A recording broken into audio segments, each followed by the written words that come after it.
ఈ సందర్భంగా నేను తెలియజేస్తున్నాను. అయితే 16 ఇండ్లు ఏవైతున్నాయో ఇక్కడ నాయకులు కార్యకర్తలు లీడర్షిప్ చేసేవాళ్ళు ఆ 16 మందికి మొదలు పూర్తి చేయించండి. ఒక్కడి కూడా పూర్తి కాలేదు. గృహ ప్రవేశం అయితేనే పూర్తి అయినట్టు లెక్క. ₹1 లంచం లేకుండా బేస్మెంట్ కాగానే ₹1,00,000, స్లాబ్ పూర్తిస్తే ₹3,00,000, 4 లక్షలు ఇస్తున్నాం. పూర్తి అయితే మరో 1 లక్ష ఇస్తున్నాం. కనుక దయచేసి ఇండ్లను పూర్తి చేయవలసిందిగా మీకు ఈ సందర్భంగా నేను తెలియజేస్తున్నాను. కనుక ఇంకా మీ కట్టు కాలువ ఏదైతే ఉన్నదో ఇరిగేషన్ అధికారులకు ఈరోజే చెప్తా. ఆ ఇరిగేషన్ అధికారులతో ఎస్టిమేట్ వేయించి అది కూడా వీలైనంత తొందరలో మరి రైతులకు ఉపయోగపడేటువంటి కాలువను కూడా మీకు మంజూరు చేయిస్తాను ఈ సందర్భంగా నేను తెలియజేస్తున్నాను. అదేవిధంగా ఈరోజు మీరు చెప్పినటువంటి పనులు తప్పకుండా చేపించడమే కాకుండా ఈ రాష్ట్ర ప్రభుత్వం మేము డిసెంబర్ 7వ తారీఖు వస్తే 2 సంవత్సరాలు పూర్తయితుంది. మేము ఈ 2 సంవత్సరాల్లో ఏం చేసినాం అనేది ప్రజలకు తెలియాలి. మీ అందరి ఆశీర్వాదంతో నన్ను ఎమ్మెల్యేగా మంచి మెజార్టీతో గెలిపించారు. కానీ గెలిపించినటువంటి ఈ యొక్క సహకారంతో నేను ఈరోజు 2 సంవత్సరాలు ఈ నియోజకవర్గంలో మీ చిన్న కొడపాక చెరువు లాంటి చెరువులు బీఆర్ఎస్ ప్రభుత్వంలో 6 నెలల ముందే తెగితే 124 చెరువులు తెగితే నేను ముఖ్యమంత్రి ప్రమాణ స్వీకారం చేసిన రోజునే ముఖ్యమంత్రి గారికి నాకు 124 చెరువులు తెగి రైతులు అన్నమో రామచంద్రాన్ని ఇసుక మేటలు పెట్టి ఇబ్బంది పడుతున్నారు.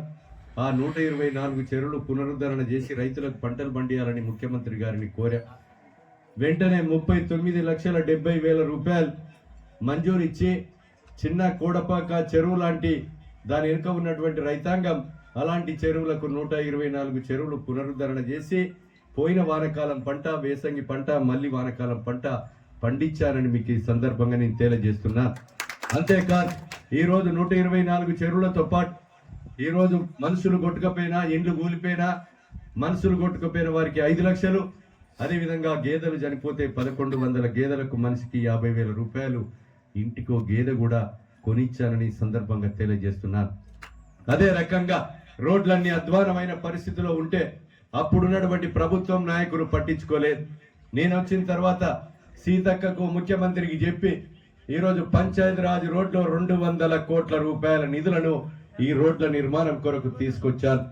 అదే విధంగా R&B ద్వారా కూడా ₹100 కోట్ల నిధులను తీసుకొచ్చాను.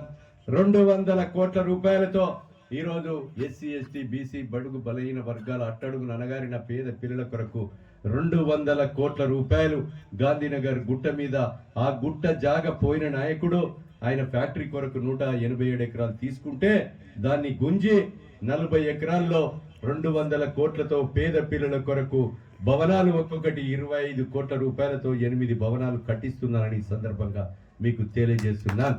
ఇంటిగ్రేటెడ్ పార్కు అదేవిధంగా మరి 200 యూనిట్లతో అదేవిధంగా పార్కు కూడా రోడ్లతో అన్ని సౌకర్యాలతో అభివృద్ధి చేయడం జరుగుతుందని సందర్భంగా మీకు తెలియజేస్తున్నాను. గ్రామాలలో పొలాలు పోయే ఆయకట్టు రోడ్డు కానీ, సీసీ రోడ్లు కానీ, డ్రైనేజ్ కానీ, అదేవిధంగా నియోజకవర్గంలో మౌలిక సదుపాయాలు అన్ని కూడా సుమారు ₹100 కోట్లతో అభివృద్ధి చేశానని కూడా మీకు ఈ సందర్భంగా తెలియజేస్తున్నాను. కనుక సోదరులారా, ఈరోజు మనం చదువుకునేటువంటి గురుకులాలు అదేవిధంగా ఈ ప్రభుత్వం కూడా గత 10 సంవత్సరాలలో ఒక్క గురుకులాలను కూడా డోర్ వేనా, విండో వేనా, తలుపు వేనా, వాష్రూమ్లు వేనా రిపేర్ చేసే గతి లేదు.